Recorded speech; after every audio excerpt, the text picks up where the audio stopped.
Rayanam Namaskritya Naranchev Narotini Devin Saraswatam Vyasa Tatujaya Mudivaya Nasta Paye Sabadisu Nityam Bhagavati Sevaya Bhagavati Uttama Shloke Bhakti Bhavai. Srimad Bhagavatam, Canto 1, Chapter 2, Text 40. The title of this chapter is Krishna is the source of all incarnations. This is the book we're reading from, in case you're new to the Bhagavatam. I guess all of you are familiar with the Bhagavatam. Anybody who is not familiar with the Bhagavatam? All of you familiar with this book?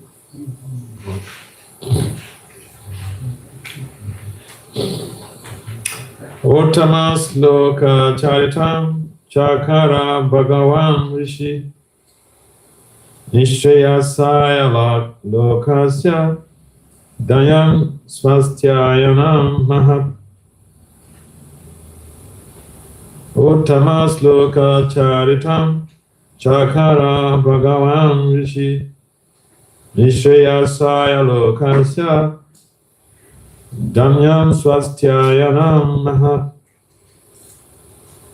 Uttamas lokacharitam chakara bhagavan rishi nishayasaya lokasya danyam swastyayanam mahat. So translation and purport by Divine Grace is compounded charge like A.C. Bhaktivedanta Swami Prabhupada ki jai. Srila Prabhupada ki jai. Srila Prabhupada ki jai. So we're skipping the word for word translation. I'm going to the translation. This Srimad Bhagavatam is the literal incarnation of God. It is compiled by Srila Vasudev, the incarnation of God. It is meant for the ultimate good of all people, and it is all successful, all blissful, and all perfect. Please kindly respond and repeat. This Srimad Bhagavatam is the literal incarnation of God. This Srimad Bhagavatam is the literal incarnation of God. And it is compiled by Srila Vyasadeva, the incarnation of God. And this is compiled by Srila Vyasadeva, the incarnation of God. It is meant for the ultimate good of all people. It is meant for the ultimate good of all people.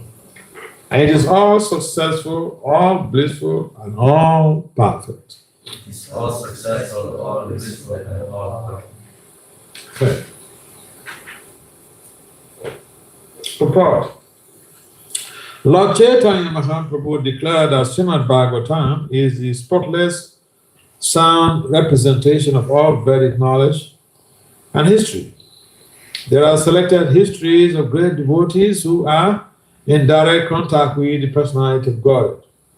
Srimad Bhagavatam is the literary incarnation of Lord Sri Krishna and is therefore non-different from him. Srimad Bhagavatam should be worshipped as respectfully as we worship the Lord. Thereby, we can derive the ultimate blessings of the Lord through its careful and patient study. As God is all light, all bliss, and all perfection, so also is Srimad Bhagavatam.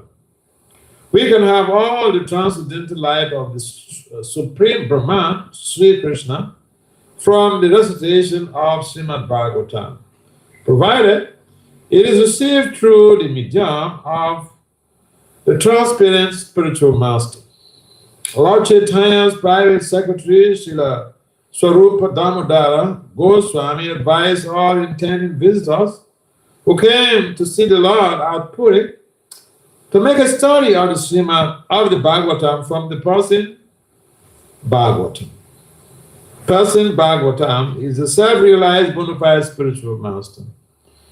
And through him only can one understand lessons of Bhagavatam in order to receive the desired result.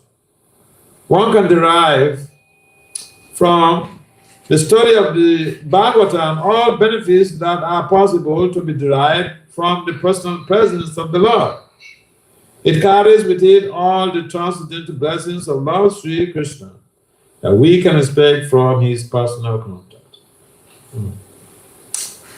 Om Jnana Timirandasya Jnana Janasana Sakso Meditam Jena Tasmai Sri Gurave Maha Suchaitanya Manobhistam Safitam Jena Bhutale Swayam Rupam Kadamaya Tadati Swa Padantika Vanchaka Patali Bacha Kutasana Vacha Vitanam Kavaniyo Vaishnav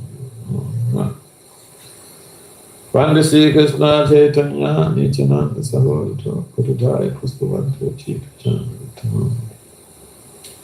Jaya Sri Krishna Chaitanya Prabhu Nityananda Sri Advaita Gadara Sri Krishna Hare Krishna Krishna Krishna Hare Hare Hare Ram Ram Ram Hare Namo Vishnu Padaya Krishna Pristaya Bhutale Srimad Bhakti Vedanta Swami Nityananda Namaste Saraswati Deve Gauravani Pacharne Nirvisesa Sunyavali Pasachari. So, our tradition is based on authority, and the Bhagavatam is the graduate study of the Supreme Personality of Godhead. You have the Bhagavad Gita as a preliminary study, and then one graduates to the Srimad Bhagavatam. And the Bhagavad Gita, comparatively, gives us some conceptual frameworks, models, and theories about spirituality, devotional service unto the Lord. And also, it helps us to have that foundational information, spiritual information culture, on how to cultivate or revive our eternal relationship with the Supreme Personality of Godhead, Sri Krishna. So the Lord has many incarnations. In fact, we just celebrated the fourth incarnation a couple of days ago, Lord Sringa Day. And each of the incarnations has a special purpose or a special commission. Now, with the Bhagavatam, a number of people don't seem to understand that the Bhagavatam is also an incarnation of the Lord. And as an incarnation of the Lord, the Bhagavatam is treated like a deity. In fact, it's worship, just like we worship the deity. The way we worship this incarnation is to study it scrutinizingly.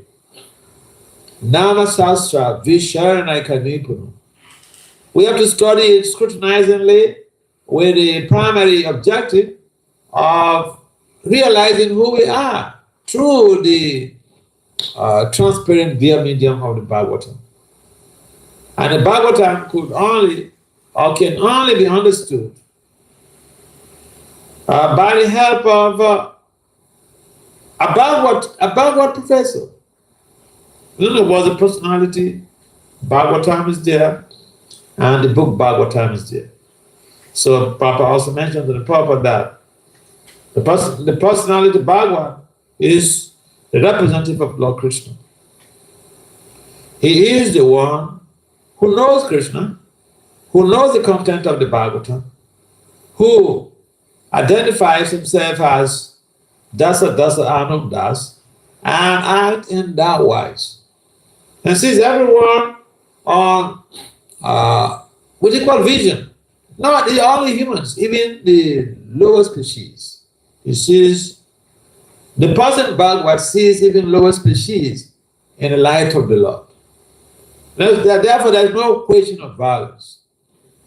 If there is no question of violence to lower species in the light of the Bhagavatam, how can there ever exist violence to humans? Therefore, we find that the person Bhagavad or the personality Bhagavatam does not inflict pain on any infinitesimal jiva. Why? Because by dint of his realizations, all our realizations, he sees that object as an object of worship, because that is a transparent via medium of attaining the Supreme Lord. And it's like you want to go and see the president of Croatia. But it becomes very easy if you have contact with his son or with his daughter. Very easy. The child will lead you to the president. Similarly, the President Bhagavatam will lead us to the personality of Bhagavatam. And so, the whole idea of understanding and appreciating the value of the Bhagavatam comes from this parampara system. In fact, even in the Gita Mahatmya, Lord Krishna, in the form of Vishnu, he was discussing with Lakshmi his concept. The Gita Mahatmya is like a commentary of the Bhagavad Gita. It gives you details about the benefits you get by reading each chapter of the Bhagavad Gita. I mean, if you have read Gita Mahatmya, 1, 2. Or if you have not read Gita Mahatmya, try to do it. It's there on the database. And it's so juicy, because then you become intrigued and motivated to read the Bhagavad Gita. And in that Gita Mahatmya, Lord Krishna, Bhagwan, the personality Bhagavatam, the Lord said to Lakshmi that the Bhagavad Gita is not different from me. So he already said that. And keep in mind, the Bhagavatam is like a practical workbook in Krishna consciousness. So you have the foundational studies from the Bhagavad Gita. And then you come to embark on the practice. And in the Bhagavatam, you see the practice of devotion, how it is done, how the pure devotees conduct themselves, how they channel their energies solely in satisfying the supreme personality of Bhagavatam. And so, it's so interesting that we have all of these spiritual infrastructures, spiritual assets, spiritual resources, to be able to help us to grow in our devotional life. Now, the question is, do we make our time to utilize all of these facilities? Or we just convince ourselves that, boy, I'm very busy.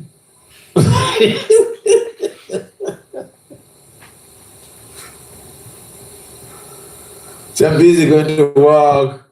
After work, I have a family, have children, I have a spouse, I have to take care of my husband, and, I have to cook, and I take care of my children. So I don't have the time to worship the Bhagavatam by reading with my intelligence. The worship of the Bhagavatam is done with intelligence. By reading the Bhagavatam, intelligence is being utilized in the worship of the Supreme Lord. So you don't need expensive processes of deity worship. You don't need to go and be trained in India to how to do deity worship.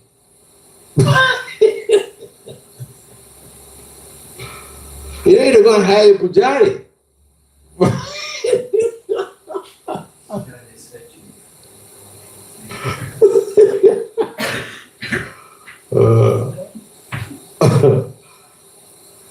In some of the temples in America, they have to get someone, pujaris from India. So this worship, you don't need to pay extra money for to be a pujari to be hired for this worship. And it's the greatest worship, because you're worshiping the Lord with your intelligence. So how many of you are worshiping the Lord with your intelligence? Yes, I'm worshiping the Lord with my intelligence. Raise up your hand. Don't hate this type of worship. It's the cheapest type of, cheapest, easiest, and the Lord is most accessible to anybody to conduct this type of worship. And there are no hard and fast rules. Huh? Deity service, you have to go and, you have to wash, clean your mouth, you go to take a shower, before you come and with the deities, and do the puja and all this stuff. This one, no, just wash your hands, be clean, and pick out the Bhagavatam and digest it, really.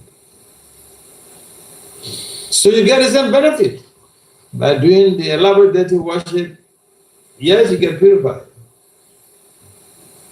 But when you do it with your intelligence, you worship the Lord with your intelligence, that is, the purification is expedited.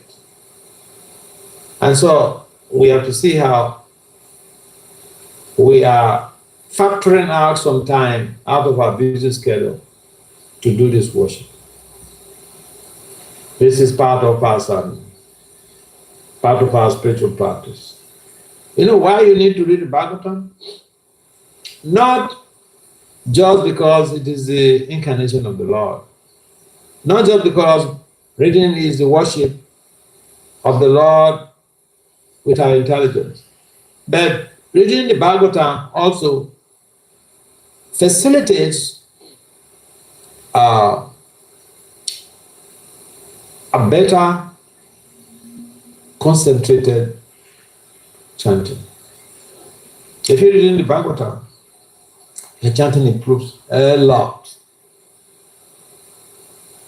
The wanderings of the mind also becomes reduced. So if you're not reading the Bhagavatam, the chanting becomes like a big struggle, You have a struggle with your mind all the time.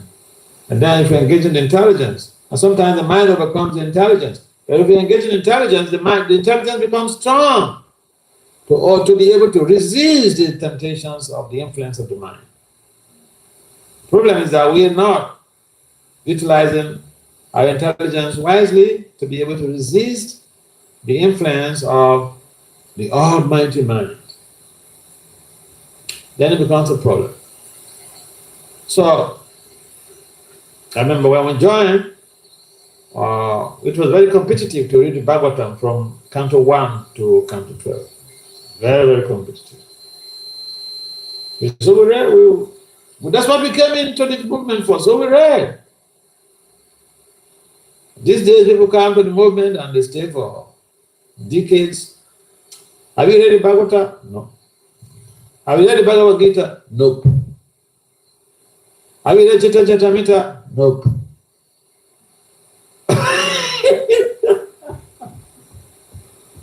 So we should say we are now determined to do this type of worship too. Not only do we engage in intelligence in the worship, but we also gain knowledge from the Bhagavatam. In fact, the knowledge of the Bhagavatam is so amazing, it's so intriguing. You speak this philosophy somewhere. In most cases, I know some people who think that you cannot be coming to the Hare Krishna except, you have like a master's degree and all these things because they hear the devotees, they speak. Whew, this is powerful. And therefore, it should be a pride. We should read the Bhagavatam with pride. You expand your knowledge base to help in influencing people in Krishna consciousness. The boiling something? I don't know what's going on. Huh? Like you're boiling something, boy.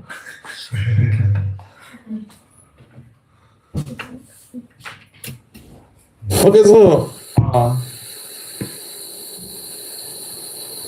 okay, let's strike a deal. How many of you here? Yeah, I want to start worshiping the Bhagavatam from tomorrow. I want to start worshiping the incarnation of the Lord and from the Bhagavatam from tomorrow. Raise your hand. Yes, I want to take this sankalpa. Very good, very good. Very good. Very good. Oh yeah, this is sankalpa, you know, taking a vow, taking a bold step forward. And Krishna will also help you. Yeah. It's important that we understand the purpose of human life. Because we get engaged in other activities and then forget the purpose of human life. That's not so good. I mean, it's like you go to college on university campus, you have good intentions. You plan that at the end of 4 years or 3 years or 5 years, I want to get my degree. But on college campus, there are so many distractions. Huh? There are drugs, distraction from drugs, distraction from free sex, distraction from parties. And sometimes people go to college and their whole life changes. They forget why they go to college. They're registered in the university to be able to graduate, to get a degree. But when you go there, there are so many distractions that sometimes people forget why they are on campus. So our lives are also like that. In the mother's womb, we prayed to the Lord. At some point in time, the child prays to the Lord to be released from that situation. Imagine someone is locked up in a room, no matter how fanciful the room is, they're locked up in a room for 9 months or 8 months. In America, if you lock up their own child, or even a second, they will call the police. Because it's a crime. But we treat ourselves like criminals. Taking birth in this material world is like treating ourselves like criminals. And nobody talks about it. We're fine. This type of imprisonment, we're fine.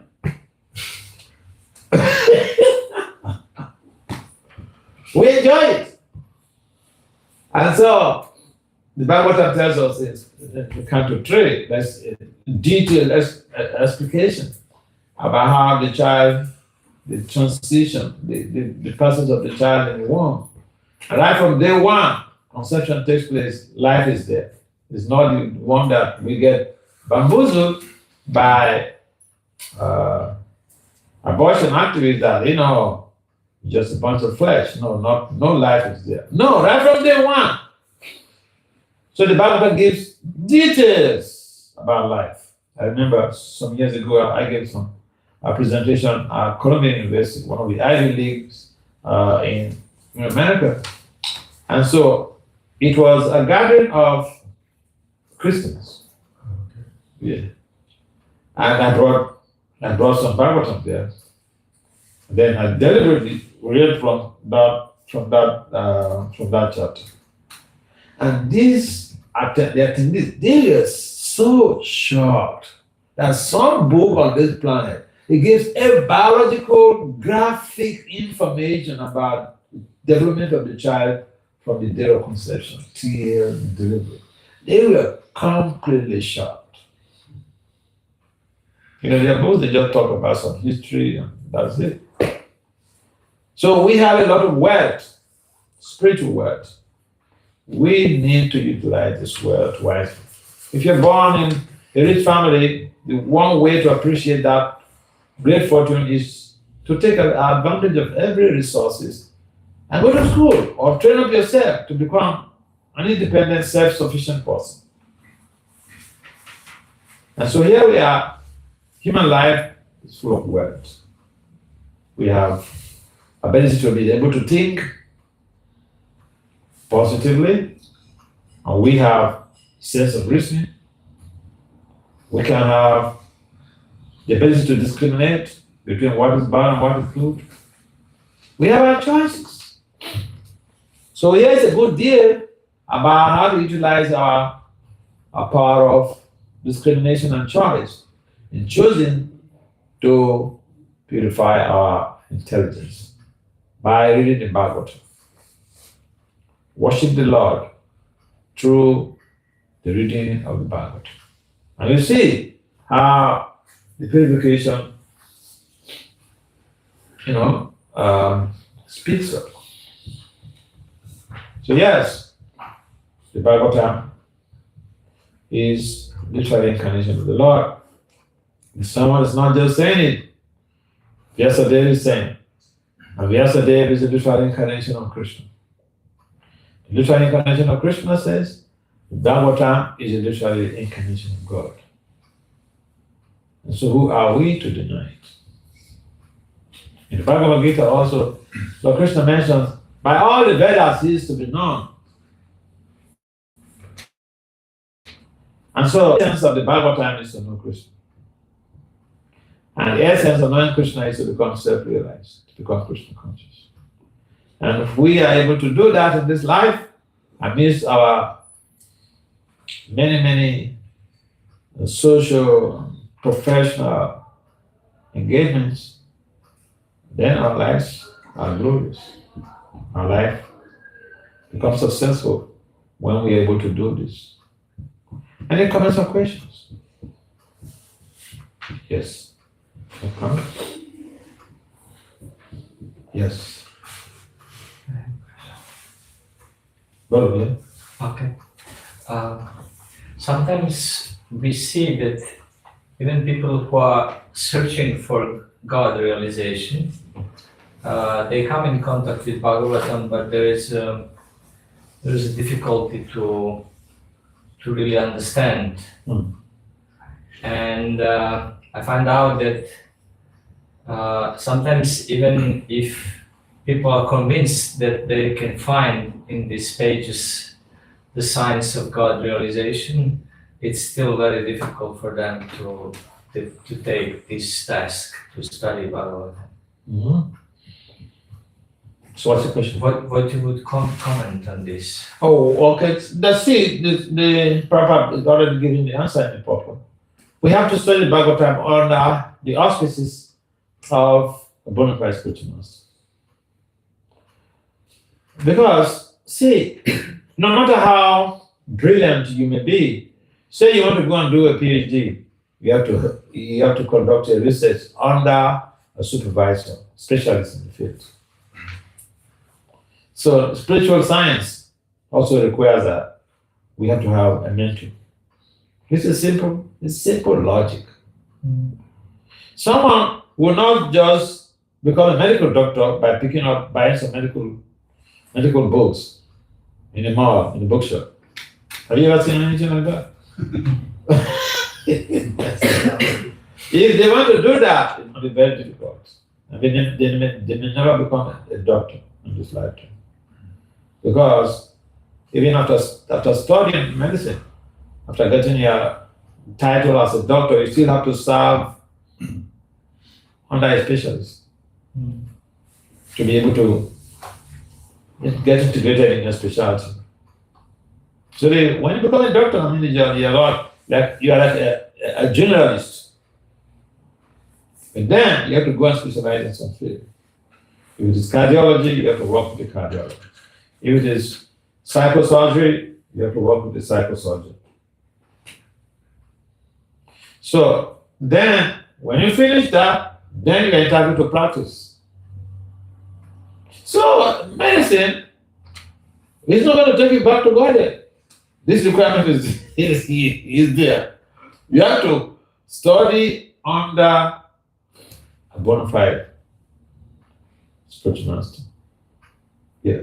And if we create our own a GPS route, it is going to take us around, and never get system. It's not visible on the GPS spectrum because we didn't take the right route. And this is what makes it complex. So, okay, another example is, suppose you're a mathematician, you're solving a mathematical problem. In mathematics or statistics, all of these mathematical subjects, There are formulas. They use formulas in solving the problems. If you don't use the right formula, you can solve that problem for the next 6 months. At the end, you get the wrong answer. Then you say, I hate mathematics. You didn't use the right formula. And the right formula is only the mentor who can give it to you. So, the Bhagavatam need to be studied under the guidance of a spiritual mentor, spiritual master, bona fide spiritual master. And it makes it easy. Lord Krishna mentions also in the Bhagavad Gita, tad vidi panipatena pariprasnena seva, opadeksham titigyan, jnanena tatvadashana. We have to approach that spiritual master. Why? Because he realizes the truth. He knows Krishna. He can give us Krishna. We have to walk, serve under him. He will give us, he will deliver Krishna. He will deliver the personality of Bhagavatam to us through the study of the book Bhagavatam. That's how it works. In all fields of human endeavor, we need someone who has to pilot our affairs. That is spiritual master in the field of spiritual science. Any other comments? In the absence of any other comments, we'd like to adjourn this meeting. Thank you everyone for coming to participate in this Krishna conference. Srila Prabhupada, Kirija. Srila Prabhupada, Kirija. Okay. Sad prekidam snimanje, pa ako neko ima pitanja, molim se. We're pretty timely today.